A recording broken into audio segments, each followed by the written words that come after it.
નમસ્કાર દર્શક મિત્રો, હું અશોક પરમાર સહયોગ દ્વારા પ્રસ્તુત ન્યૂઝ 20 ગુજરાતીમાં આપ સૌ દર્શક મિત્રોનું હાર્દિક સ્વાગત કરું છું।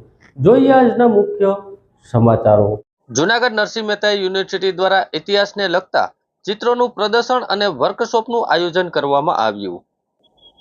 ભક્ત કવિ નરસિંહ મહેતા યુનિવર્સિટીના ઇતિહાસ વિભાગમાં દ્વારાશીલ કોલેજ ખાતે જૂનાગઢના ઇતિહાસને લગતા ચિત્રોનું પ્રદર્શન અને કાર્યશાળાનું આયોજન કરવામાં આવ્યું, જેમાં અખિલ ભારતીય ઇતિહાસ સંકલન સમિતિ યોજનાની નવી દિલ્હીથી રાષ્ટ્રીય સંગઠનના મંત્રી ડોક્ટર બાલમુકુંદ પાંડે ઉપસ્થિત રહ્યા હતા।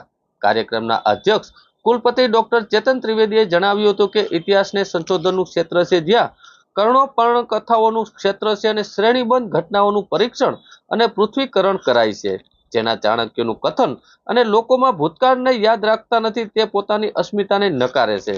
વિશેષમાં જણાવ્યું હતું કે આવનારા પ્રવાસનને લગતા વિષયો પર ભારે આ યુનિવર્સિટીમાં નવા અભ્યાસક્રમોની ભૂમિકા રજૂ કરવામાં આવશે। જૂનાગઢ, ગીર સોમનાથ અને પોરબંદર જિલ્લામાં આર્કોડિયોલોજીકલ અને સ્થાપત્યોની ઇતિહાસની સાક્ષી પૂરે છે, ત્યારે જૂનાગઢ નગરી હેરિટેજ નગરી તરીકે ઓળખાઈને પ્રસ્થાપિત કરે એ દિશામાં યુનિવર્સિટી હંમેશા સહયોગી બની છે।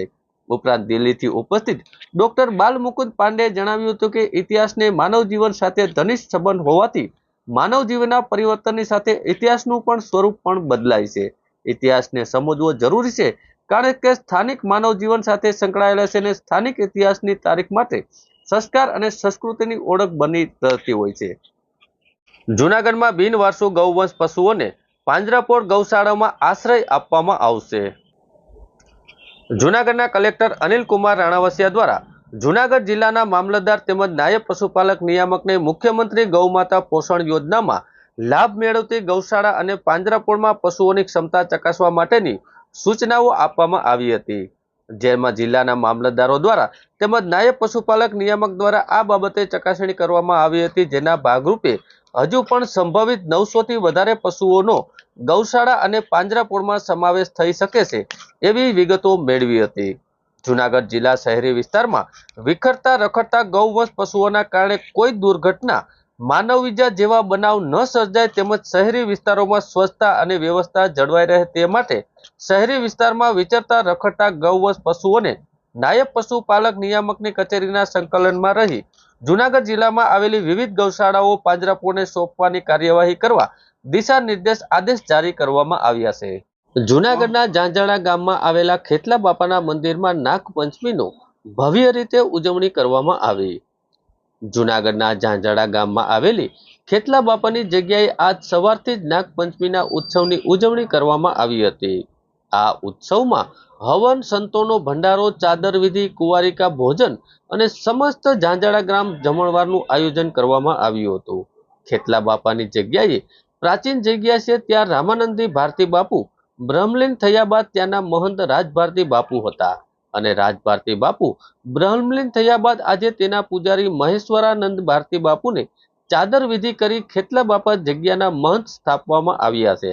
આજે ખેતલા બાપાના મંદિરે નાગપંચમીનો ભવ્ય પર્વ નિમિત્તે ઉત્સવ ઉજવવામાં આવ્યો હતો અને સમસ્ત ખેતલા બાપાના સેવક પરિવાર હાજર રહી આ નાગપંચમીની ઉજવણીને સફળ બનાવવામાં આવી હતી। ઓમ નમો નારાયણ, જય ખેતલા બાપા।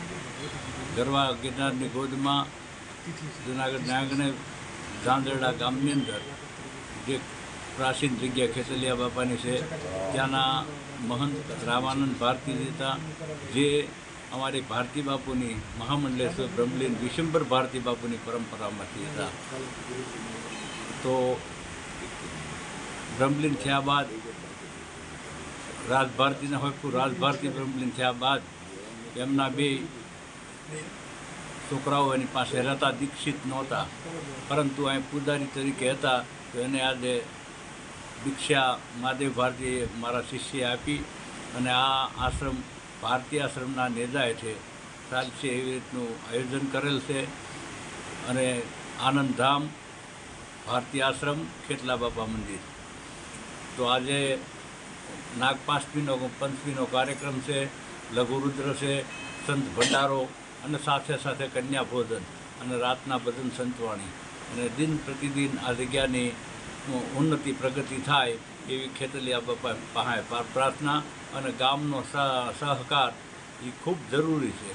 તો ગ્રામજનોને અને જુનાગઢ નગરવાસીઓને પણ વિનંતી કે આપણું સ્થાન છે ને આપણે વ્યવસ્થિત રીતે ચલાવીએ તો અમને સાથ સહકારની જરૂર છે. અસ્તુ જય ગિરનારી. ઓમ. જૂનાગઢ પ્લેટિનિયમ હોટલમાં ચાલતા જુગારધામમાં રેડ કરી જુગાર રમનાર તથા રમનાર ઇસમોને તેમજ હોટલના માલિક સહિત કુલ 12 સ્ત્રી પુરુષને પકડી પાડી રોકડ રકમ રૂપિયા 4,05,090 તથા અન્ય મુદ્દામાલ મળી 6,17,090 નો મુદ્દામાલ કબજે કરી જુગારનો ગણનાપત્ર કેસ શોધી કાઢતી જુગારધાર અને ભારતીય ન્યાય સંહિતાની કલમ નંબર 112 મુજબ ગુનો રજીસ્ટર કરતી જૂનાગઢ ક્રાઇમ બ્રાન્ચ.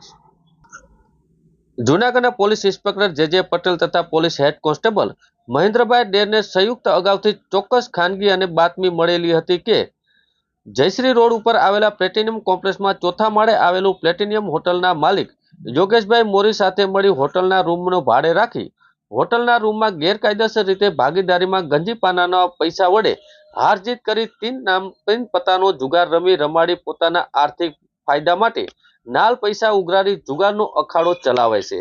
જે બાતમી હકીકતના આધારે અંગત બાતમીદારોના મારફતે ખાતરી કરવામાં આવી એ જગ્યાને જુગારનો અખાડો ચાલતો હોવાની ખાતરી કરતા પોલીસ સ્ટાફ દ્વારા સદરુ જગ્યા ઉપર રેડ કરતા જુગાર રમતા 12 સ્ત્રી પુરુષને જુગારના સાહિત્ય સાથે મળી આવતા તમામ ઇસમો વિરુદ્ધ જૂનાગઢ બી ડિવિઝન પોલીસ સ્ટેશનમાં ગુનો રજીસ્ટર કરવામાં આવ્યો અને તમામ આરોપીઓની અટક કરી બી ડિવિઝન પોલીસ સ્ટેશનમાં આજરોજ કોર્ટમાં રજૂ કરવામાં આવ્યા હતા.